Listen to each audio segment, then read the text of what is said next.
Olá pessoal, nesse vídeo eu vou continuar falando sobre esse livro daqui, do Joaquim Gnilka, Jesus de Nazaré. Então, página 37, tá? Ele vai falar das competências do Sinédrio na época de Jesus, né? Sinédrio era a suprema autoridade judicial judaica.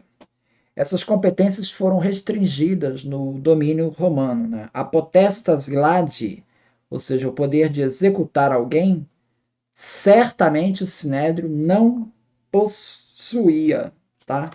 Vai ter outro episódio ali da mulher adúltera, que aparece em João, que a tradição atribui a Maria Madalena, mas é a mulher adúltera, não é a Maria Madalena, né? E que ele fala que essa mulher ela está sendo apedrejada, né, em cumprimento ao Levítico 20:10, que diz que o adultério deveria ser castigado com a morte. Aí Jesus intervém, diz: aquele que tiver livre de pecados que atire a primeira pedra, né? Bom, se a história da mulher adúltera pressupõe apedrejamento como uma forma particular de execução, podemos admitir que, quando na lei a pena de morte era prescrita de maneira geral, isso era interpretado no sentido de apedrejamento. Então, a condenação judaica prevista é de apedrejamento. Crucificação é uma condenação romana, né? Praticamente não temos mais como decidir se a mulher estava justamente sendo levada para o tribunal ou se já havia sido condenada e encontrava-se a caminho do apedrejamento. Então, ela já foi condenada ou não?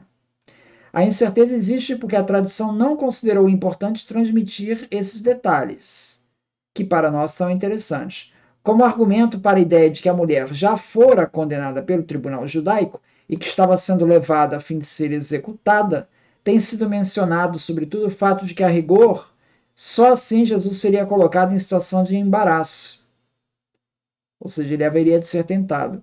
Pois, caso se confirmasse a sentença, se daria a conhecer como um revolucionário, porque naquela época o ius gladi estava nas mãos dos romanos. Então, os romanos é que teriam direito a matar. O tribunal judaico não teria esse direito, né? Se contestasse, ele se tornaria impopular. Porém, a constatação da mulher, quando Jesus lhe perguntou se ninguém a condenara, pode ser um indício de que não teve condenação, né? Já que ninguém te condenou, então é porque o tribunal não havia condenado ela antes. Bom, mesmo que tivesse o tribunal condenado, haveria uma situação de embaraço para Jesus. Execuções realizadas por parte dos judeus ocorriam naquela época, embora a potência de ocupação reservasse a si o direito de condenar à morte. Assim foi, por exemplo, o apedrejamento de Estevão, né? Então, assim, é uma regra, mas que, dependendo da situação, poderia até ser quebrada essa regra daí, né? Não é uma regra muito rígida.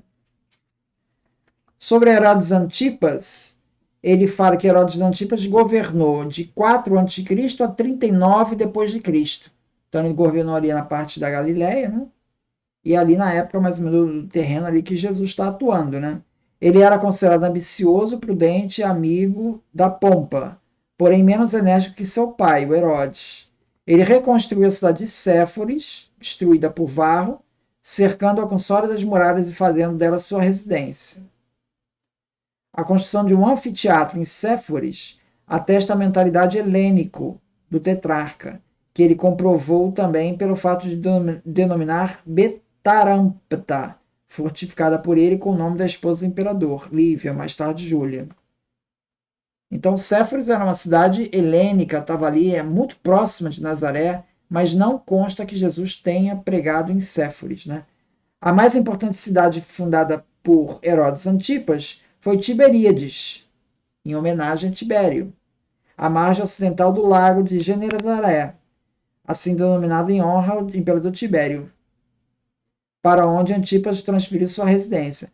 A época da fundação da cidade não pode mais ser estabelecida com segurança, mas não deve ter sido antes do ano 20 depois de Cristo.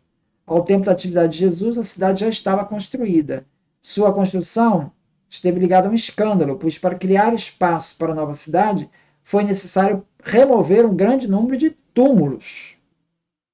Como, de acordo com as leis levíticas, o lugar, com isso, era considerado impuro, Os judeus crentes, apesar das ofertas tentadoras, recusaram-se a estabelecer em Tiberíades. Então tinha pouco judeu em Tiberíades. Antipas foi forçado a chamar todo tipo de gente, em parte com o emprego da força. Isso segundo Antiguidades Judaicas do José, capítulo 18, 36.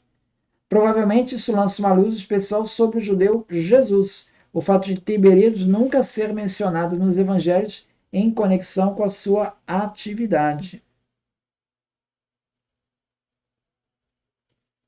Os sinóticos nunca mencionam Tiberíades, tá? Depois ele fala aqui dos governadores romanos que governaram ali a região, né? Você tem Copônio, você tem Marcos Antíbulo, Ânio Rufo, Valério Graco. Valério Graco governou de 15 a 26, governou 11 anos. E o Pôncio Pilatos de 26 a 36, 10 anos. É relativamente bastante tempo, né? Esses dois, Valério Graco e Pôncio Pilatos, governaram aí por volta de 10 anos, né? O que revela que o período de Jesus foi um período mais ou menos de calmaria aí, porque o governador nem trocou. Ele conta aqui um episódio de Pilatos que foi narrado por José, em que Pilatos mandou levar para a cidade, né, estandartes com a imagem do imperador, embora a lei judaica proibisse as imagens. Depois de vários pedidos terem sido apresentados em vão, Pilatos reuniu o povo na pista de corridas de Cesareia, que era onde ele ficava, Cesareia Marítima, mandou-os cercar de soldados e ameaçou matar todo mundo. Quando os judeus se jogaram ao chão e colocaram a nuca à disposição para que fossem decepadas as suas cabeças, porque eles preferiam morrer a permitir que uma coisa como aquela acontecesse, Pilatos se deu por vencido e mandou retirar as imagens de Jerusalém. José também relata um episódio de um levante que surgiu porque Pilatos, com auxílio do dinheiro do templo, mandou construir um aqueduto. O levante foi violentamente esmagado. Então, essa imagem de Pilatos, contada em Joséfo, também contada em Fílon, de Alexandria, contrasta com o Pilatos tolerante, né, que a gente vê nos evangelhos. É isso então. Muito obrigado, então.